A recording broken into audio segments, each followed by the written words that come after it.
The topic is domestic violence, and the guest is Miss Jarrett from EJarrett House, and she is the executive director of this facility. And of course, Miss Jarrett, let's talk about this in the sense that we could perhaps bring some additional support for what you need as well as what the city of Nashville needs. Certainly you need some additional help to expand your facility, but the city of Nashville, with only 2 or 3 facilities, needs some additional support to expand the number of facilities that are available. And where would we start? What would be the first place that we would start in terms of trying to convince people of the need of such problems? I mean, the need of such facilities. Would you talk about the incidence of domestic violence? Is it a lot of folks fighting one another in the city of Nashville? The incidences are high. I don't know what the percentage is right now, but it's high because I'm going by the calls that I get. I can get 6 to 8 calls a day. Good. From women. From women. Yeah, that's a real problem. Okay. That's a real problem. That's a real high. Yeah, that's a high problem. And that's just me. Ones that requires more facilities than available. If you're getting 6 and you can only hold 1 or 2. And I can only hold 1 or 2. So if I'm full, I have no idea what they do unless they stay with their perpetrator or stay with somebody else. Now, I have advised a lot of them to go out of county. If you can find a shelter that will take you out of county, just go out of county, because if we're full, it's nothing I can tell you to do. Well, I don't imagine that there's anything that you could do out of county if you come to Nashville as the largest the capital city, metropolitan Nashville, and you can't find any assistance here. You can't think of going over in Smyrna or not somewhere. Gonna have it either. That's right. That's right. So it's a real problem. It's a problem. Well, now what are women themselves saying in reference to what ought to be done or what they think that could be done? When you say women themselves, you mean the women that are being abused? So how do they feel in reference to? You know, they are so in tune to taking care of themselves and their children.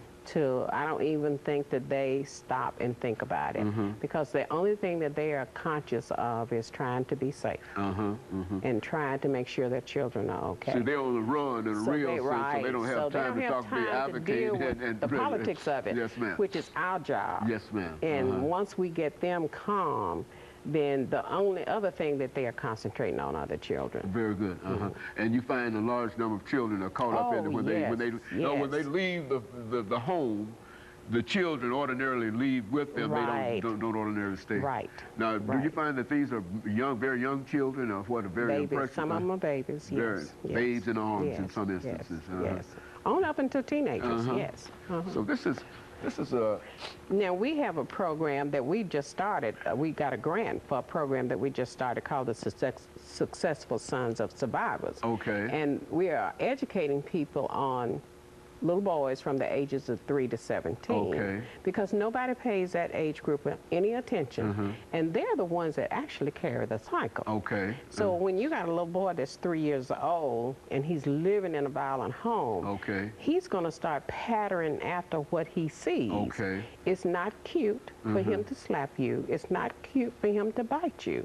So you need to start picking up on that, because when he gets 5, and starts to school, he's going you'll be at school every day, because he'll still have that same behavior. So we have this grant where we'll go around educating people on this Successful Sons of Survivors, because we want people to start paying attention to the little boys, and maybe we can break this cycle of violence.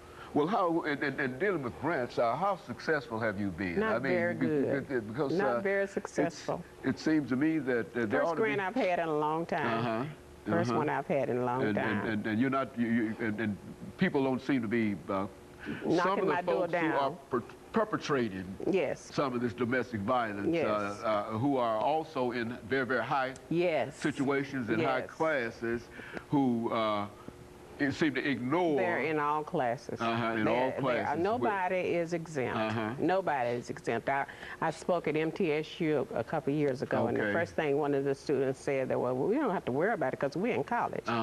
And I had to get up and tell them, honey, you're not exempt. You're the one that won't count. We won't count because you won't tell anybody. That's right. Because of the security that you have.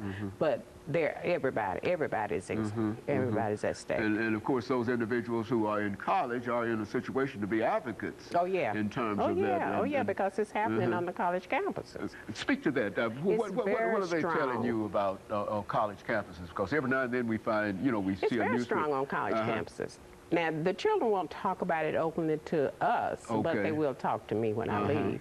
But it's very high. And these are all generally unmarried individuals who have girlfriends or boyfriends or whatever, and they get into kind of... domestic violence starts in the age 10. Okay, speak to that. I didn't know. Little boys start beating on little girls at that age, and the children in high school are dealing with it. See, they think because he calls you 24 hours a day or every day and wants to know where you are, that he loves you. But no, he's possessing you. Trying to keep track of you. He's trying to keep track of you. So the little girls don't know. They need to be taught what's possessive and what's not possessive behavior, because it can lead to a form of possession. Well, now, do you think that because since it's such a problem in all age categories and all economic categories, do you think that the school system, metropolitan school system, perhaps they do have some kind of program dealing with domestic violence that they could introduce? They don't have those kind of... As far as I know, they don't. As far as I know, they don't. It seems to me that would be the place. It would be one. That would be one of the places that people could start if we want to talk about if we are sincere in breaking the cycle. That's right. You need to start in the classroom, and you need to start in the young classroom, because see, we all want to go to the ages of 10. All right. By the time those little boys get to 10 years old, they already have their habits formed. They do. So if you don't catch them at 3, then you're going to have a 10-year-old picking up a gun. I know that I've got a granddaughter who's 5 years old and who's in kindergarten now. She knows right from wrong. Right, and she tells us about some of the young men that are there that are doing the kind of things that you would never expect a 5-year-old in kindergarten child to be doing. Touching them inappropriately and saying things and slapping them around. And see, when you tell people that, they look, oh, that's not happening. Yes, it is happening. But I'm finding out from her experiences, because she comes home every day and talks about that. It's and real she talks life. about it all the time, too, as if it's... She's right. And see, those kids started this behavior at the age of 3. Okay, and so by the time they get to kindergarten... They thought it was cute. That's right. We all think our children are cute. I thought mine was cute. But by the time they get to 5, 6, or 7 years old, and then later on they get into... It's too late. Yeah, it's a real problem. It's a problem then. It's a problem. And then everybody's got to take notice. Very good. So if anybody wants us to come and do the presentation, just give us a call. That's what I think would be important in terms of community centers and those kind of organizations where they have these small daycare centers, whatever, and if your organization could somehow get in there and start dealing, at least leave some kind of program there with those folks. I think that this is... But would you say in a real sense that there's no real interest in dealing with domestic violence? Is that... I don't think there is an interest. I really don't. But we've been successful with the project.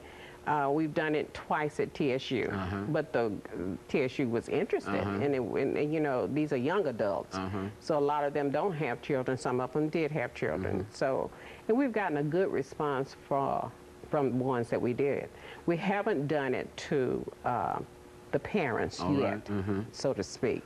So that's our next presentation. Okay, and very good. And of course, we've got about a minute and 30 seconds before we end this program for today, Mr. Jarrett. Perhaps there's something that you were thinking of perhaps leaving us with on the way out, outside the fact that you need money, and I think that we know that, and what we're going to do is try to do everything that we possibly can in terms of helping you to do that. But is there anything else that you think that we might be able to do as a community to assist you in those other 2 shelter centers that we have in metropolitan Nashville? The other 2 shelters are pretty,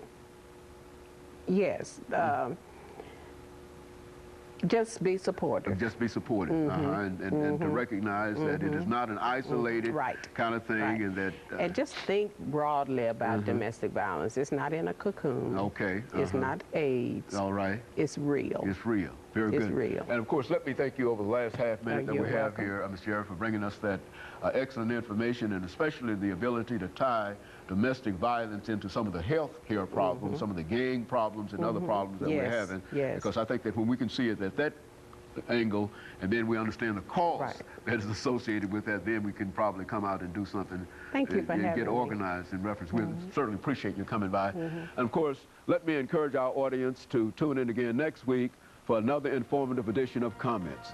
Thank you and good morning.